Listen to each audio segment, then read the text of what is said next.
The air is not air at all. It is warm, wet, and faintly sweet, clinging to the lungs like a living thing that resents being inhaled. The walls pulse with a slow, nauseating rhythm, contracting and relaxing as though the ship itself is breathing around you, tasting you. Every surface glistens, not with metal or oil, but with translucent membranes stretched tight over ribbed bone and cartilage, alive with crawling nerve fibers that twitch at the sound of your heartbeat. There is no sky here, no floor, no horizon, only flesh layered upon flesh. Corridors grown rather than built, and a constant distant vibration that presses into your skull until your thoughts begin to feel borrowed. Somewhere far above or perhaps far below, something vast and ancient stirs, and you understand with sickening clarity that you are not inside a vessel so much as inside a predator's stomach, drifting between stars.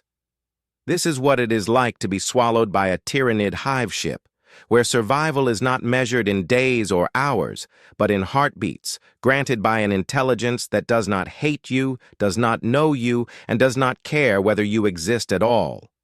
If you find yourself drawn to stories like this, to the quiet horror and cosmic dread that defines the far future, then consider lending your voice to the void by liking the video, sharing it with others who walk these grim paths, and subscribing so you do not miss the next descent into the darkness. The Imperium records its losses in numbers, but channels like this remember what those numbers felt like. The moment the hull gives way is not marked by fire or explosive decompression, but by pressure, sudden and suffocating, as though the void itself has turned soft and decided to close around you. One heartbeat, you are braced against ceramite and adamantium, the familiar scream of tearing metal ringing through your ears, and the next, you are falling forward into something that yields like muscle beneath your weight. The impact does not knock the breath from your lungs so much as steal it, replaced by a thick, cloying atmosphere that tastes faintly of iron and rot and something sweeter beneath it, like spoiled fruit left too long in the sun. Your first instinct is to gasp, and you immediately regret it. The air clings, heavy and wet, coating your throat and lungs, each breath an effort that feels borrowed rather than owned. Light exists here, but it has no source you can name. The walls glow with a dull, organic luminescence, veins of pale amber pulsing beneath translucent membranes stretched tight over curved bone. Nothing is straight, nothing is inert. The corridor, if it can be called that, slopes gently downward, its surface ridged and fibrous, flexing almost imperceptibly beneath your boots. With every distant thrum, the entire space contracts and relaxes, a slow, patient rhythm that settles into your chest until your heartbeat begins to match it without your consent. The realization comes quietly and then all at once. You are not aboard a ship. You are inside a living thing. Sound behaves strangely. There is no echo in the way metal corridors produce it, only a muffled absorption, as though every noise you make is being swallowed a few feet from your mouth. Somewhere far away, deeper than any deck or hold, a low vibration rolls through the flesh around you, not loud enough to hear so much as to feel. A pressure behind the eyes that blurs thought at its edges. It is not constant. It swells and fades, like the breathing of a colossal sleeper. When it crests, the walls around you ripple in response, secreting a thin film of viscous fluid that runs in slow rivulets toward shallow grooves in the floor, where it vanishes into pores that tighten and close once fed. You try to orient yourself, to find up or down, fore or aft, but the geometry resists comprehension. Gravity feels inconsistent, heavier in some places, lighter in others, tugging at your limbs in ways that make movement exhausting. Your armor, scored and cracked from the breach, feels heavier than it ever did planetside, each step sinking slightly into the yielding surface beneath. When you steady yourself with a gauntleted hand against the wall, it is warm, almost hot, and it responds to your touch with a faint tightening, fibers drawing together as if tasting the pressure. You pull your hand back instinctively, a shiver crawling up your spine. The smell grows stronger as you move, a layered stench of decay and antiseptic purity, like a battlefield scrubbed clean with chemicals that never quite mask the blood beneath. It coats your tongue, lingers in your sinuses, until you can no longer tell whether it is intensifying or whether your senses are simply surrendering. You become acutely aware of your own body in a way you never were before. The scrape of armor plates, the ache in your joints, the heat trapped beneath your helm. Every sensation feels exposed, as though the usual distance between thought and flesh has narrowed to nothing. There are signs of violence everywhere, though none of it looks recent in a way you recognize. Chitinous growths jut from the walls like scars, ruptured and regrown, their edges smooth and pale. Here and there, embedded in the living tissue, are fragments of things that were once ships, weapons, perhaps even bodies, now half dissolved and fused into the structure itself. A length of imperial decking protrudes at an angle, its aquila warped and softened, as if it were sinking into mud rather than flesh. You cannot tell how long it has been here.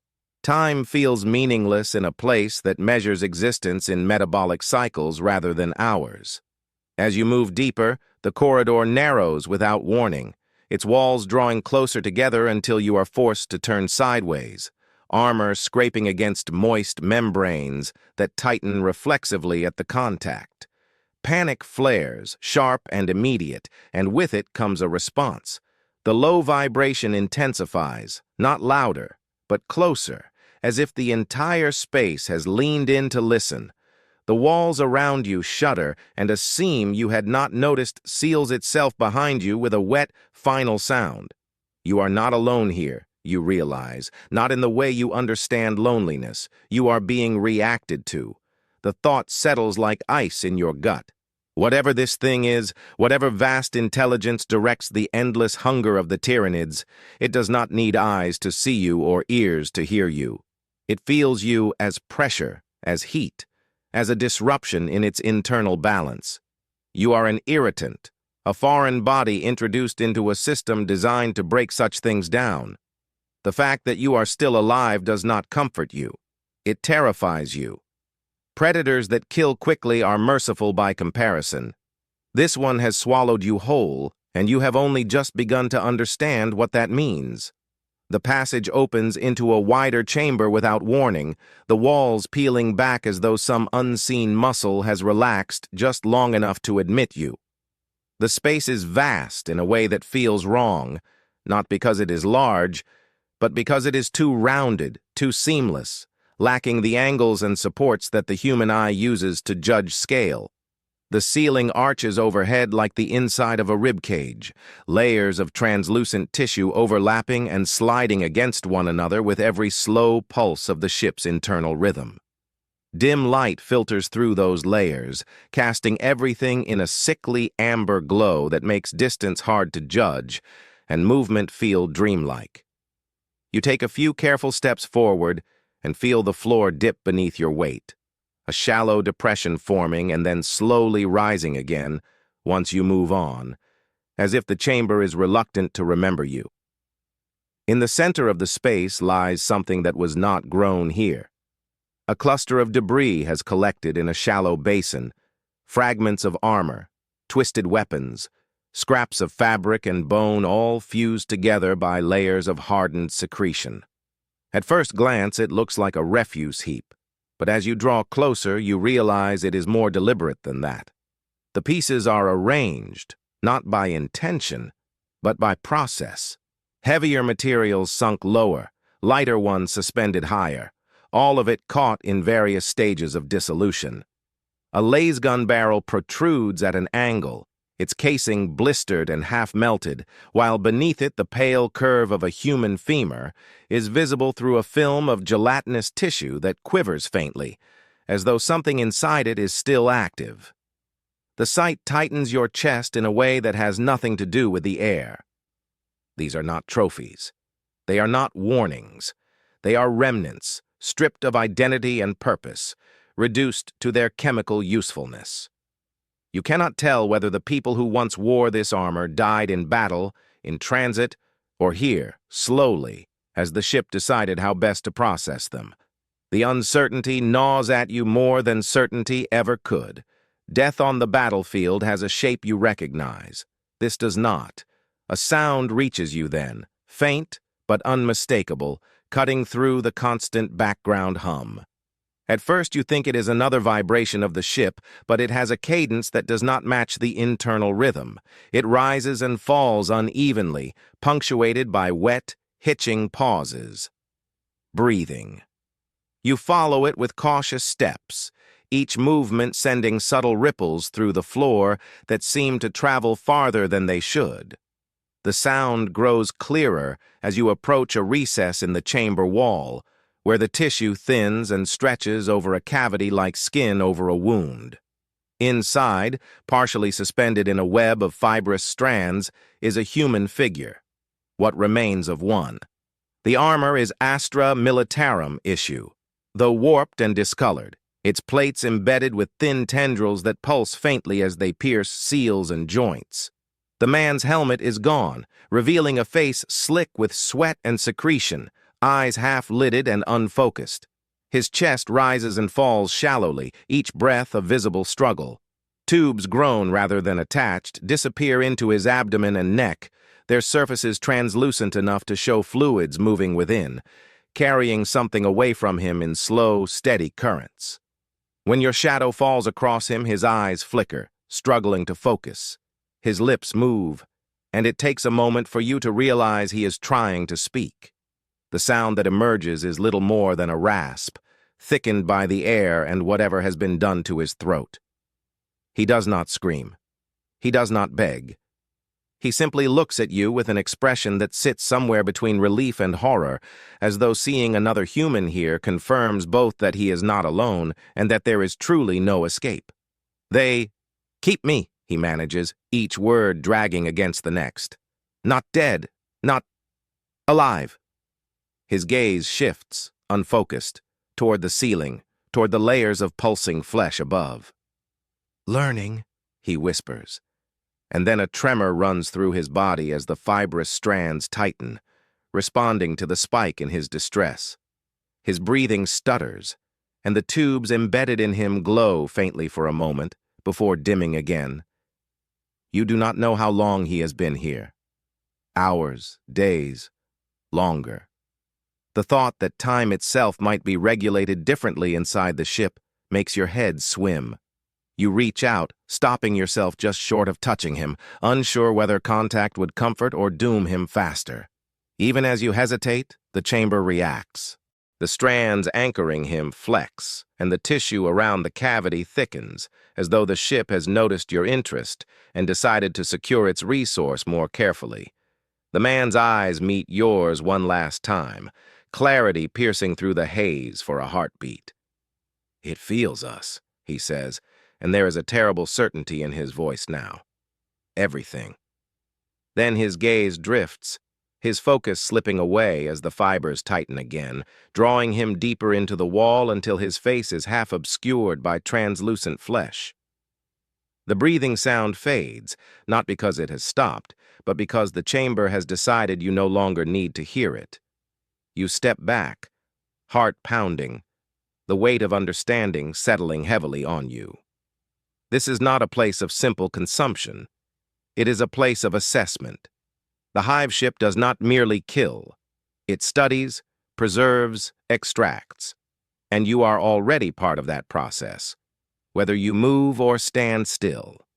The corridor that leads away from the chamber tightens around you as if reluctant to let you pass, its walls narrowing and then relaxing in slow, muscular waves that force you to time your steps between contractions.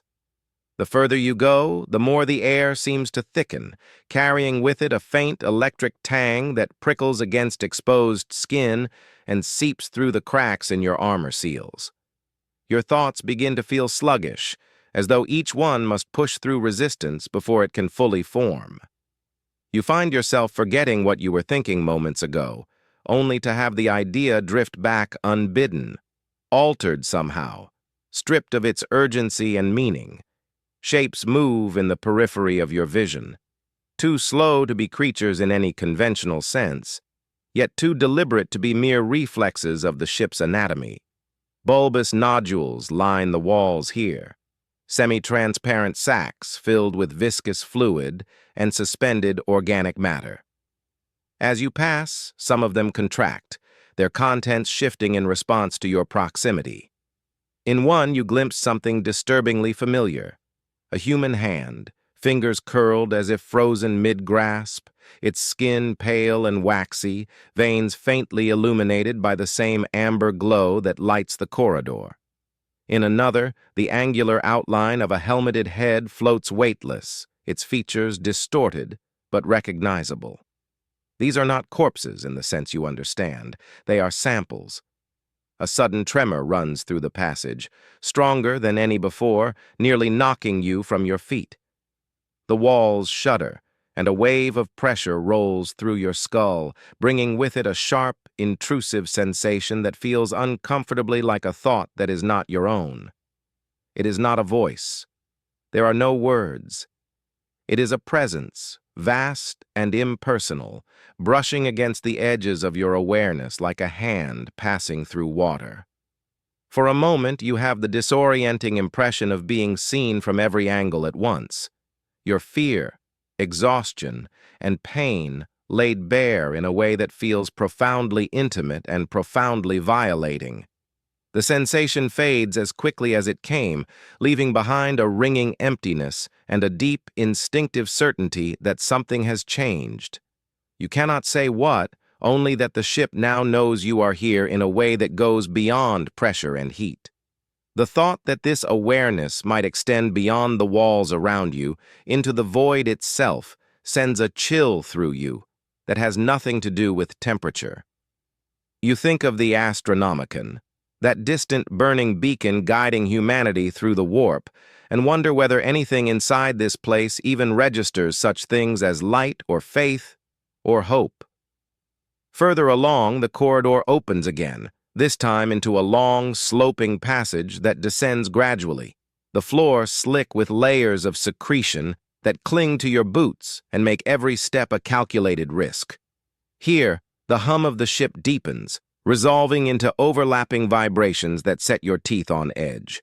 With each pulse, faint lines of light race along the walls, converging toward the direction you are heading, like blood drawn toward a heart. The implication is clear enough to make your stomach churn. Whatever lies ahead is central, vital, and hungry. You begin to hear other sounds now, distant but unmistakable. The scrape of chitin against flesh. A wet clicking cadence that suggests coordinated movement. Somewhere far ahead, something emits a low, resonant call that reverberates through the passage, answered by similar sounds from multiple directions. You freeze, pressing yourself against the wall, every muscle screaming in protest as the living surface tightens reflexively around you. For long, agonizing seconds, you remain there, listening as the sounds pass by, close enough that you can feel their vibrations through the wall. When you dare to move again, you do so more slowly, each step measured, your breathing shallow despite the burning in your lungs. The realization settles in with crushing weight. This place is not just an environment. It is an ecosystem. There are paths you are meant to take and paths you are not, flows of activity that serve purposes you can barely begin to imagine. You are moving through it like a parasite, tolerated for now, but never unnoticed. At last, the passage levels out, and the vibrations change. The floor beneath you firms, losing some of its elasticity, and the walls thicken, their surfaces tougher, more resilient. You sense, rather than see, that you have crossed some invisible threshold, entered a region of the ship where function outweighs flexibility. The air here hums with energy, and beneath that hum is a faint, constant hiss, like pressure venting through living valves. The truth presses in on you then, undeniable and suffocating. You are not being hunted. You are being processed. Step by step, breath by breath, you are moving deeper into a system designed to break you down, learn from you, and repurpose every fragment of what you are. The fact that you are still walking does not mean you are winning. It only means the ship has not finished deciding what you are for. The realization settles into you slowly, like a toxin that does not burn at first but seeps into every corner of the body before it is noticed. You are not meant to find an exit. There is no corridor here that leads back to space, no forgotten breach waiting to be forced open by will or desperation. Every passage curves inward, every slope descends, every subtle current of heat and vibration carries you toward deeper integration. The hive ship is not a maze designed to confuse intruders. It is a circulatory system, and you are caught within it, carried along by flows older and more deliberate than any human strategy. The air grows warmer still, heavy enough now that each breath feels like drawing fluid into your lungs. Your visor fogs from the inside, moisture condensing faster than it can be wiped away. And when you finally lift it for a moment of relief, the taste floods your mouth immediately. Copper, bile, sweetness, rot. Your tongue tingles, numb at the edges, and you realize with a quiet spike of dread that the atmosphere itself is doing something to you, altering chemistry with the same detached purpose the ship applies to everything else. You lower the visor again, though it offers little comfort, and push forward because standing still feels worse. You pass openings along the walls where the tissue thins into membranous curtains, behind which larger spaces churn and flex. Through one of them you glimpse movement on a scale that makes your breath catch.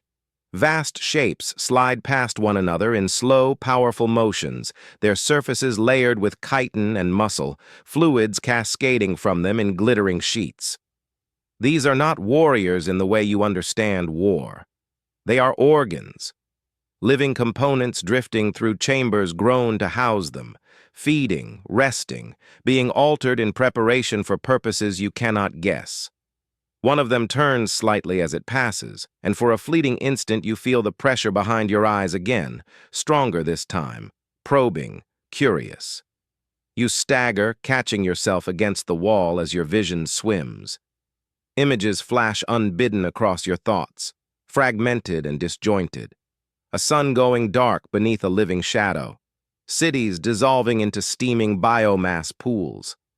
The sound of millions of voices screaming not in pain, but in sudden instinctive terror, cut short almost as quickly as it begins.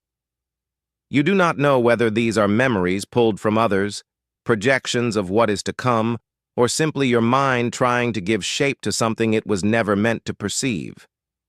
When the pressure recedes, you slide down the wall, knees sinking into the yielding floor, chest heaving. In that moment of weakness, the ship responds. The surface beneath you softens further, molding itself around your legs, not restraining you yet, but holding you in place with gentle insistence. Fine tendrils brush against your armor, exploring seams and joints, tasting. Panic flares again, hot and sharp, and with it comes another subtle shift in the environment. The tendrils withdraw, the floor firms, and you are released. The message is unmistakable. It can take you whenever it chooses. Your fear, your struggle, your defiance are variables it has already accounted for.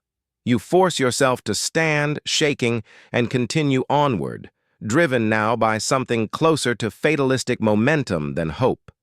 Ahead, the passage narrows once more, funneling you toward a dimly lit constriction where the walls throb with more urgency, their rhythm quicker, more demanding. Beyond that, you sense rather than see a space of immense activity, a convergence of flows and functions that makes every instinct in your body scream warning.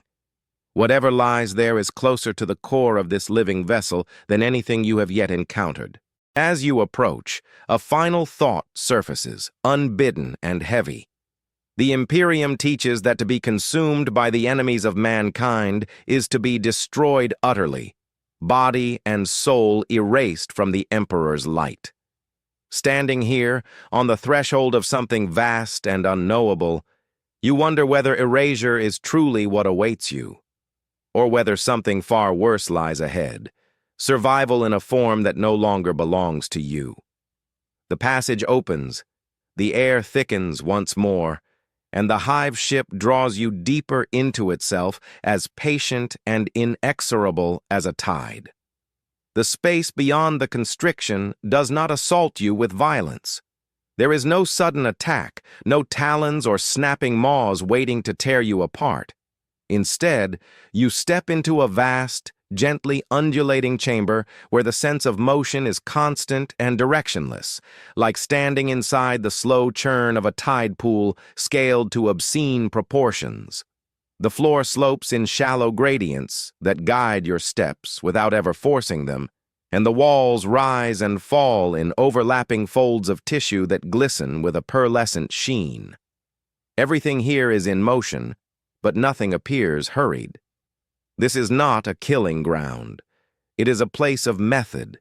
Heat presses in from every direction, heavier than before, saturating your armor and soaking into your skin until sweat pools uncomfortably at the small of your back. The air tastes richer here, thick with organic compounds that cling to the tongue and leave a faint chemical afterburn in your throat. You notice the hunger then, sharp and sudden, a twisting ache beneath your ribs that feels disproportionate to the time that has passed since your last ration. Your body is being coaxed, accelerated toward need, its reserves burned faster than they should be. The realization comes with a chill that has nothing to do with temperature. The ship is not simply containing you, it is preparing you. All around the chamber, biological structures rise from the floor like growths on a reef. Some are bulbous and still, their surfaces faintly translucent, while others flex and contract rhythmically, pumping fluids through thick, veined conduits that disappear into the walls. As you move among them, you see shapes suspended within many of these growths, partially dissolved remains, equipment stripped of insignia, flesh rendered down to pale silhouettes drifting in nutrient-rich suspension. No two look the same. Each is being broken down at a different rate, altered according to some internal calculus you cannot begin to decipher. You pass close to one such structure and catch a glimpse of a face, human once, now softened and blurred, its features slack as though caught between sleep and death. Tubes pierce the skull and spine, branching outward like roots, their contents flowing steadily away. The eyes are gone, replaced by sealed membranes that pulse faintly with each cycle of the chamber's rhythm. You turn away, nausea roiling, only to realize that the floor beneath you has subtly adjusted, guiding you onward, away from the sight but deeper into the process that produced it. The chamber hums constantly, a layered soundscape of biological function that never resolves into silence. Beneath it, you begin to hear something else, a faint chorus of whispers, so low and indistinct that you cannot tell whether they are real or a byproduct of the pressure building inside your skull. At first they seem meaningless, fragments of sound without language, but as you listen, patterns emerge, cadences that echo the rhythms of human speech. The whispering rises and falls as you pass certain structures, intensifying near some, fading near others, until you can no longer dismiss the possibility that what you are hearing is not sound at all, but residue. Memory, you realize with a sick lurch. Not yours. The ship is stripping more than flesh. It is harvesting impressions, instincts, reactions, breaking them down and distributing them through this place like nutrients. The thought leaves you cold, because it suggests that even if the body is reduced to slurry, something of the self lingers long enough to be useful. Whether that lingering is awareness or mere data is a distinction that feels suddenly, mercifully irrelevant. Your steps slow as exhaustion crashes over you without warning. Muscles that should still obey begin to tremble, and your vision narrows at the edges. The floor responds immediately, its surface firming to support your faltering weight, a shallow rise forming beneath your boots to keep you upright. The care is chilling in its precision. The hive ship does not want you to fall. Not yet. You are most efficient when intact. Somewhere nearby, a deeper vibration rolls through the chamber, and several of the surrounding growths respond at once, their surfaces rippling as internal processes shift. You feel it then, unmistakably, a sense of being moved along an invisible timetable, your decline not left to chance, but scheduled, optimized. Digestion without teeth, without haste, without malice, just function. And you are still breathing.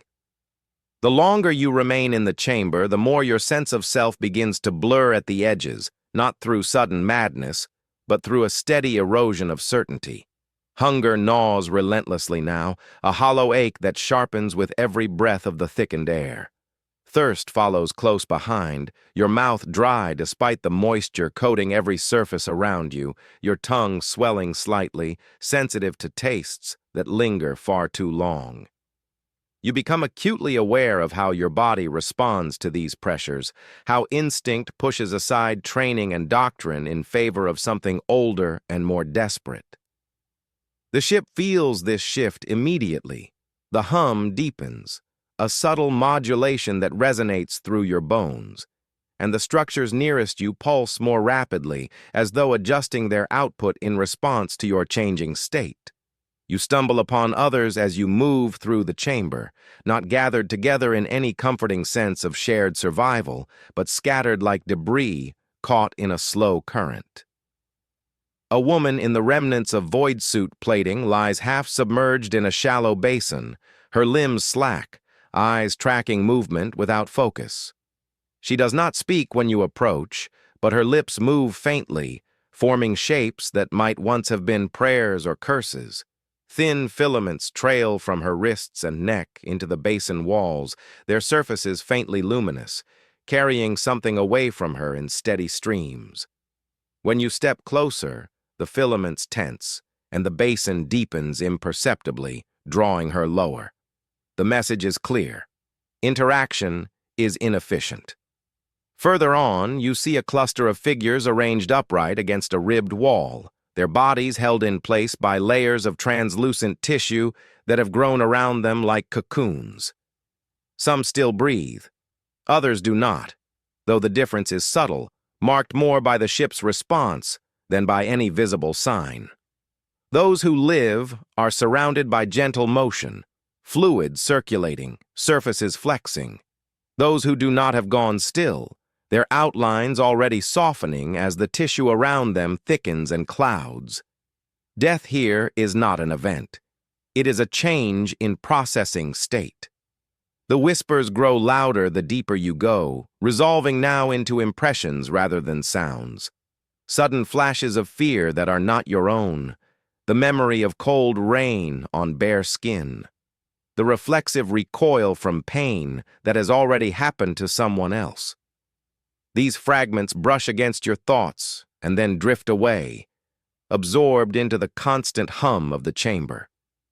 You try to shut them out, to cling to your own memories, your own identity, but they slip through the cracks regardless, mingling with what you know until it becomes harder to tell where you end and the residue of others begins. At one point, the floor slopes sharply downward, guiding you into a lower section of the chamber where the air is hotter still and carries a sharp, acrid edge that stings the lungs. Here, the structures are larger, more complex, their surfaces patterned with ridges and vents that open and close in precise sequences. Thick streams of fluid course through transparent channels, carrying dissolved matter toward deeper conduits. You realize you are standing in a place where the ship refines what it has taken, separating useful components from waste with ruthless efficiency. Nothing is discarded. Even error is repurposed. Your vision blurs again, and this time you do fall, your knees sinking into the softened floor as your strength finally gives out. Immediately, the surface molds itself around you, not trapping you, but cradling your weight, distributing it so that strain eases from your joints. The hunger dulls slightly, replaced by a strange, creeping warmth that spreads through your limbs. For a terrifying moment, it feels almost like comfort, like being allowed to rest. That is when you understand the true horror of this place. It does not need to break you. It only needs to make surrender feel reasonable. With effort that borders on pain, you force yourself back to your feet, rejecting the gentle support of the living floor. The warmth fades at once, replaced by a sharper, more demanding ache, and the hum around you shifts again, registering the change.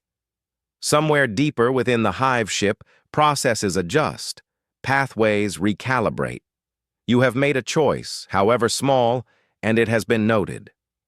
As you move on, the chamber begins to narrow, its vastness giving way to more defined channels that funnel movement in specific directions. The sense of being carried along a timetable intensifies, each step feeling less like a decision and more like compliance with an unseen schedule. Ahead, the air vibrates with a different quality, a tension that prickles along your skin and sets your nerves on edge. You do not know what awaits you there, only that it represents the next phase of whatever this ship intends to do with you. The transition is subtle enough that you almost miss it. There is no clear boundary, no dramatic shift in architecture or sensation to announce that you have passed from one region of the hive ship into another. Instead, the change announces itself through absence. The whispers that haunted the digestion chambers fade until they are no longer distinguishable from your own thoughts, and the constant enveloping hum resolves into something steadier, more focused. The air here feels thinner, not cooler, but less saturated, as though fewer processes are occurring at once. It gives the unsettling impression that this place requires less noise to function. The corridors straighten, their curves elongating into smooth, gently spiraling passages that guide you forward with quiet insistence. The walls are tougher here, their surfaces layered with denser tissue that resists deformation beneath your touch. When you press a hand against them, they do not yield as readily as before, responding instead with a faint internal vibration that travels up your arm and into your chest. It feels like feedback, like acknowledgement. Your thoughts begin to misbehave. It starts with small lapses. You reach the end of a passage and cannot remember when you entered it. You pause to orient yourself and find that the mental map you have been building no longer aligns with what your eyes are seeing. Directions feel interchangeable, forward and back, losing their usual distinction. Each time the confusion spikes, a familiar pressure builds behind your eyes, not painful, but insistent, as if something is gently pressing against the inside of your skull, testing resistance. You think of prayers then, fragments of litanies drilled into you since childhood, words meant to anchor the mind against fear and corruption. You mouth them silently as you walk, forming each syllable with care. For a few moments, it helps. Your thoughts sharpen, your steps steady. Then the pressure returns, stronger, and the words slip away from you mid-phrase, their endings dissolving before you can reach them. It is not that you forget the prayers. It is that the need for them feels briefly, terrifyingly irrelevant. The passages widen into a chamber that feels cavernous, not because of its size, but because of its stillness. The floor here is firm, layered with dense interwoven tissue that supports your weight without flexing. The walls rise high overhead, vanishing into shadow, their surfaces marked by faintly glowing patterns that ripple slowly, like currents moving beneath ice. There are no growths here, no suspended remains, no visible mechanisms of digestion or transport. Whatever function this place serves, it is not one that benefits from clutter. You take a few tentative steps inside, and the pressure behind your eyes blooms suddenly, flooding your awareness with a sensation that is impossible to misinterpret. Attention. It is not focused in the way a human gaze would be. There is no sense of being singled out or scrutinized from a particular direction.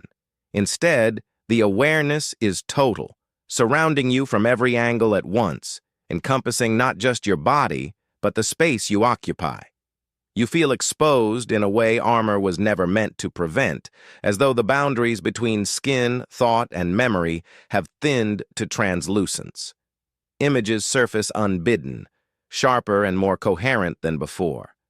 Not scenes, not narratives, but impressions layered atop one another with dizzying speed. The chemical taste of fear, the muscular tension preceding flight, the neural cascade that accompanies pain. These sensations are stripped of context, isolated from the lives that once produced them, and examined with cold, relentless interest. You understand then that this is not curiosity in any sense you recognize. It is analysis. Your knees threaten to buckle as the weight of that realization bears down on you. You are not being judged. You are being measured.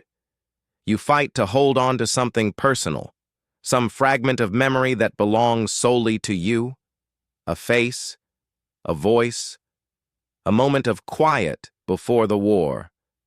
The image flickers into being, fragile but intact, and for an instant you feel a surge of defiance. This is yours. This cannot be taken.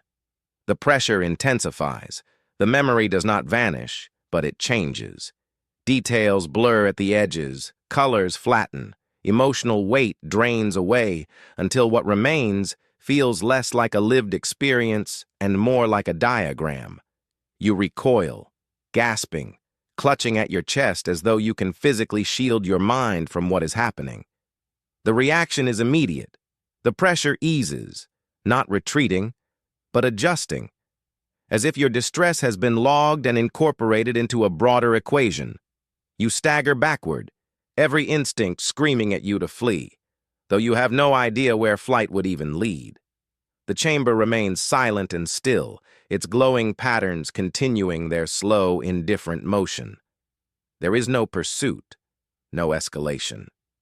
The attention simply remains, vast and patient, content to let you exist within its field. In that terrible calm, understanding settles over you with crushing clarity. This is not the hive mind itself, not in its totality. What you are experiencing is only a localized expression, a focused node through which the greater will interfaces with the ship and everything within it, a lens turned inward. And you are standing directly in its focus. The pressure does not release when you retreat. It follows not as pursuit, but as presence, a constant proximity that lingers just beneath conscious sensation. You move through the chamber's far side, and the architecture reshapes itself subtly to accommodate your passage, walls curving, passages opening, never blocking you outright, yet never allowing true freedom of direction. It is as though the ship has decided that motion itself is useful, that observing how you respond to choice is part of the assessment. Your thoughts continue to slip, but not at random. Patterns emerge. Each time fear spikes, the pressure deepens, probing, cataloging. Each time you manage to steady yourself, to push the fear down beneath training and stubborn will, the sensation eases slightly, as though that response, too, has been noted. You begin to feel less like a captive and more like a stimulus in a controlled experiment. The knowledge is humiliating and strangely clarifying. Resistance here is not about escape. It is about refusing to be simplified.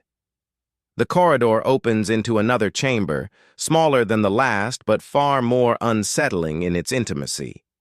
The walls are closer, the ceiling lower, and the air carries a faint metallic tang that coats the tongue. Embedded throughout the surfaces are nodules unlike any you have seen before, their textures smoother, their shapes more uniform. Each one emits a soft, steady glow, and as you pass among them, flickers of sensation ripple across your awareness. Brief, vivid flashes, the recoil of a trigger, the shock of cold water, the vertigo of sudden acceleration. They are not memories in any coherent sense, but isolated sensory packets, stripped down to their raw components. You realize with a tightening in your chest that these nodules are not passive. They are repositories. The ship has not merely extracted information and moved on. It has stored it, preserved it, made it accessible. Every scream, every reflex, every moment of terror or resolve is here, encoded in living tissue and ready to be referenced. The idea that your own responses might soon join them makes your skin crawl. The pressure behind your eyes surges again, and this time you feel something else layered atop it. A faint, alien satisfaction. Not pleasure, not emotion as you understand it, but a sense of optimization achieved. You have provided something of value. The implication is sickening. Whatever you endure here, it is not wasted. You stumble, a sudden wave of dizziness forcing you to brace yourself against the wall. The moment your hand makes contact, sensation floods back along the connection. Your mind fills with impressions at once, overwhelming in their volume and speed. You see flashes of other species, other forms, reacting to pain and fear in ways both familiar and utterly alien. Chitinous limbs recoiling, neural clusters flaring, muscles contracting in geometries that no human body could replicate. All of it collapses inward, compressed into a single terrible understanding. The hive mind does not merely learn from humanity. It compares. You tear your hand away with a strangled cry, heart hammering, vision swimming. The pressure recedes, leaving you gasping and shaking, but something has changed. The sense of observation feels sharper now, more refined, as though your reactions have allowed the system to tune itself more precisely. You have been weighed against countless others, and the process continues. Ahead, the corridor begins to slope upward, a subtle but noticeable shift that brings with it a change in sensation. The air grows slightly cooler, the hum less pervasive, and the pressure behind your eyes eases enough for you to think more clearly. The relief is immediate and suspicious. You have learned by now that nothing in this place is accidental. As you climb, the walls thin, their surfaces becoming more translucent, allowing you glimpses of movement beyond. Vast currents of biomass flow through adjacent channels, converging and diverging in patterns too complex to fully grasp. You sense that you are moving away from direct interface and towards something else, a region where observation gives way to decision. The thought tightens your chest with a new, deeper fear. Being watched was terrifying. Being judged by an alien intelligence that measures worth only in utility may be worse. The corridors widen again, though not into the vast, open spaces of the digestion chambers. Instead, they take on the scale of a cathedral, grown rather than built, arched vaults curling overhead in impossible geometries, surfaces lined with ridged, pulsating membranes that shimmer faintly in bioluminescent amber. The air is warmer, heavier, and carries a subtle fragrance you cannot name, part incense, part decay, part something ancient and incomprehensible. As you walk, each step echoes softly against the living walls, the sound muted yet oddly resonant, as if amplified in some unseen chamber beyond comprehension. Here, the hive ship feels older, deliberate, and somehow contemplative, less of a predator and more of an arbiter. You are not alone in your observations. Others are here too, scattered along the walls or partially embedded in shallow recesses, their bodies suspended or supported by living tissue, still alive but quiet, eyes wide and unblinking. They do not speak aloud. Communication takes place in whispered thoughts, fragments of perception carried along faint telepathic threads you cannot consciously control. Rumors circulate not in words but in impressions, stories of what happens after the body is fully processed, whispered by those who have glimpsed it through experience or madness. Some speak of assimilation into the hive mind, minds stripped of autonomy but retaining fragments of memory, a continuity you cannot verify. Others claim that the ship's processes somehow preserve consciousness in isolation, fragments of identity folded into the living fabric, existing only to feed the intelligence's endless learning.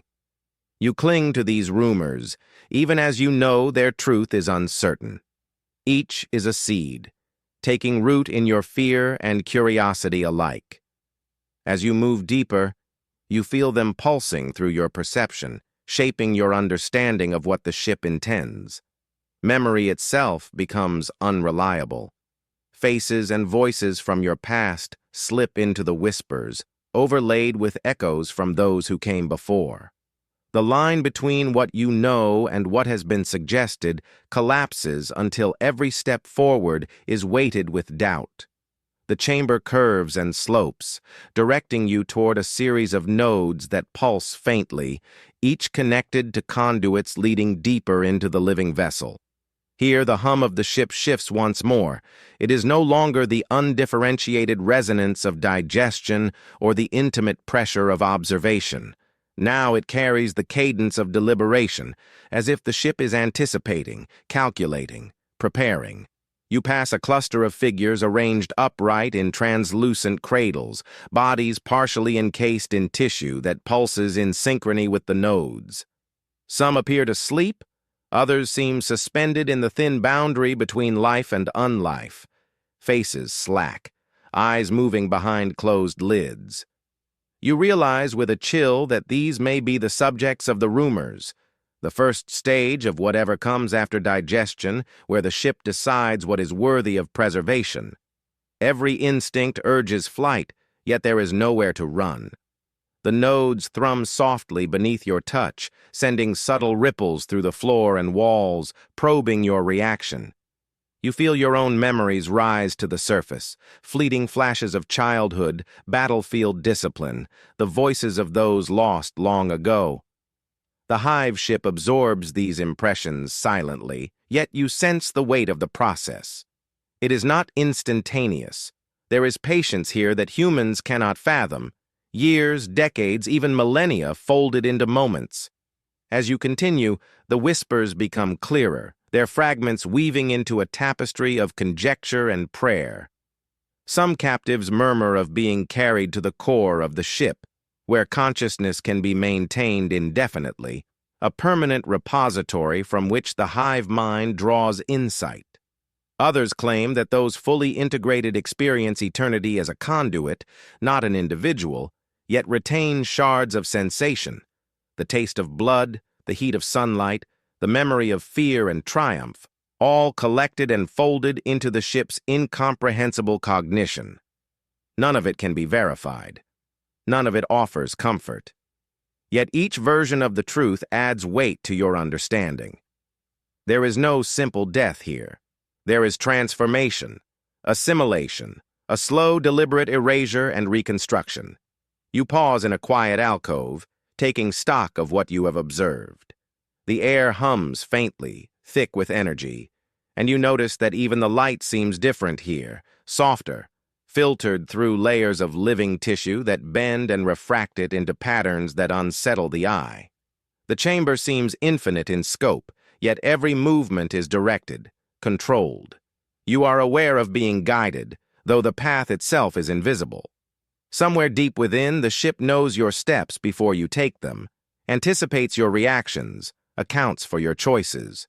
Amid these impressions, you catch fleeting glimpses of other forms, twisted alien shapes that move beyond the edges of perception. Some resemble Tyranid organisms you have encountered before, but larger, more intricate, their limbs coiling in ways that suggest thought rather than instinct. You sense coordination, intelligence, and a purpose that transcends individual action. The rumors of what comes after digestion now take on a new weight. Perhaps those integrated into the ship do not simply survive. They participate in its cognition, their memories and instincts fueling the intelligence in ways that are terrifyingly literal. You press forward, compelled by a mixture of fear and a need to understand. The chambers begin to slope upward, leading toward a region where the air grows cooler, and the pulse of the nodes changes rhythm. Here, the whispers fade to near silence, replaced by a low, continuous vibration that resonates through your bones. It carries a sense of inevitability, of processes long established and unyielding. In the stillness, the rumors feel heavier, more tangible. The notion that what comes after is not mercy or cruelty, but a form of permanence beyond comprehension. The hive mind does not consume to destroy. It consumes to transform, to learn, to archive. And yet, you are still alive. Each step is measured, each breath an exercise in restraint. You sense that the ship's curiosity is not yet exhausted. Every moment, every reaction is observed and logged, becoming part of the larger calculation. You realize with mounting dread that what lies ahead will not test your strength, nor your courage, nor your fear. It will test the very essence of who you are, the fragments of identity that you cling to in the quiet moments. The corridor opens one final time into a vast chamber, dimly illuminated, walls vibrating faintly with life. There is no visible end, no indication of scale, only the presence of processes moving silently, deliberately, through spaces that defy human comprehension. The rumors coalesce here in the pulse of the ship itself, a place where life is neither destroyed nor free, but reorganized according to purposes beyond mortal understanding. The weight of that truth presses against your mind, and you realize that everything you have endured thus far has prepared you for this moment, even if you cannot yet grasp its significance. Here, the hive mind waits, patient and impartial. Here, the question is no longer whether you survive, but what survival will mean when it comes. The chamber stretches on in every direction, a living cathedral that hums with silent intention. The walls pulse rhythmically, veins of bioluminescence shifting beneath translucent surfaces, guiding your steps with subtle insistence. Here, the air carries no scent of decay or nutrient-rich fluid. Instead, it is thick with an almost electric presence, a sensation that presses into your bones and minds alike, as though the ship itself has taken notice that you are no longer merely moving, but observing. You are a participant now, not in the sense of choice, but in the sense of consequence. Every motion you make, every thought you entertain, every reaction is cataloged, folded into a system that spans millions of cubic meters of living tissue and countless years of evolution. The weight of awareness is nearly unbearable. You have seen the digestive chambers, the suspended remains, the observation nodes. You have glimpsed the whispers, felt the pressure, understood that nothing here is random, and now you are at a threshold where understanding itself becomes perilous. A low, resonant vibration spreads through the floor and walls, almost imperceptible at first, then swelling into a steady rhythm that matches the pulse you have felt all along. You realize that you are not being guided merely by corridors and chambers, but by the will of the hive ship itself, orchestrating your passage as part of a deliberate plan. Shadows flicker along the walls, organic forms moving beneath layers of tissue. Some shapes are familiar, reminiscent of Tyranid bioforms you have faced in combat, but magnified, their features complex beyond recognition, limbs curling in impossible geometries. Others are wholly alien, their presence suggested more than seen, a shimmer at the edge of perception that elicits a deep instinctual unease. You sense coordination among them, a network of movement and purpose that hints at intelligence greater than any single organism. The hive ship is alive not only in flesh, but in mind, and you are caught within its cognition. As you proceed, fragments of memory surge unbidden. Faces from childhood, distant battlefields, voices lost to the years, all mingle with impressions drawn from the ship itself. Flashes of other captives, remnants of worlds consumed, the mechanical cadence of servitors and weapons transformed. You begin to notice a pattern. The ship is comparing, assimilating, measuring your responses against the echoes of all it has encountered. The pressure behind your eyes builds again, not threatening, but insistent, as if the ship is inviting understanding while simultaneously reminding you that comprehension is partial, limited, provisional. You come to a broad, ribbed chamber where the flow of life is concentrated. Massive conduits of tissue arc overhead, channels of fluid and bioluminescence intersecting like veins of a planet, feeding structures you cannot name. Here you sense the culmination of all previous stages: digestion, observation, integration. Within this network, shapes drift suspended, preserved in the same translucent membranes you have seen before, but now with a focus that suggests purpose rather than processing. These are not corpses. They are not prisoners. They are components, parts of a larger system, maintained for function and continuity. You understand in a single horrifying instant that survival here does not guarantee return to humanity. Survival guarantees transformation. The realization brings a wave of panic, but it is tempered by exhaustion and resignation. Your muscles ache, lungs burn, mind strains under the weight of constant pressure. And yet, you continue, because to stop is impossible, and to flee is meaningless. The ship has guided you here. The question is no longer whether you will be consumed, it is whether you will accept the terms of integration. A presence manifests then, subtle and vast. Not seen, not heard, but felt in every fiber of your being. It is the will of the hive mind, focused here as an interface between self and whole. Your memories, your instincts, your responses are laid bare, processed, catalogued. For a moment, fear surges, a primitive human instinct to resist. But the sensation is patient, indifferent, and you understand. Resistance is neither punished nor rewarded. It is simply noted, incorporated into the calculation of what you are becoming. You are aware of yourself, and yet not yourself. Awareness persists, but it is fragmented, integrated with impressions drawn from countless others who have traversed these halls. You taste the hive ship in ways beyond smell or touch, feel its rhythm within your own pulse. Hunger and fatigue have not vanished, but they are contextualized, absorbed into a broader sense of existence that is both terrifying and awe-inspiring. You are part of something vast, ancient, and immortal, not by choice, but by circumstance. And yet within that integration, you catch glimpses of possibility. The rumors were true, at least in part. Fragments of consciousness persist, shards of identity maintained even as function becomes paramount. The hive mind does not annihilate entirely.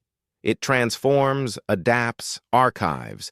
What survives retains the ability to perceive, however filtered through the lens of alien cognition. The terror of this realization is accompanied by an almost perverse awe. The scale of intelligence, the patience, the efficiency, the cold poetry of a system that has existed to consume and learn and survive for millennia. Step by step, pulse by pulse, you move deeper, feeling the ship's focus shift and expand with you. Your reactions, once purely instinctual, now carry weight in the system's calculations. Every choice, every stumble, every fleeting thought contributes to a structure far larger than any one life could encompass. You are becoming part of the whole, not through assimilation alone, but through participation, however involuntary. And as the final pulse washes through you, the boundaries between fear, self, and observation blur entirely.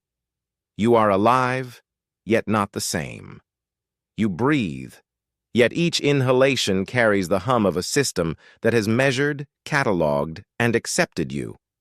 You feel the weight of countless cycles of predation and preservation, the knowledge of worlds consumed, lives integrated, and the certainty that this process is eternal.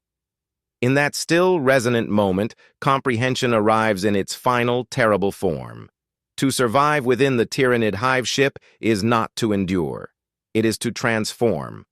to exist as something simultaneously yourself and not yourself, to be observed, measured, and catalogued until individuality is a prism refracted into a system older than humanity, older than stars, older than comprehension.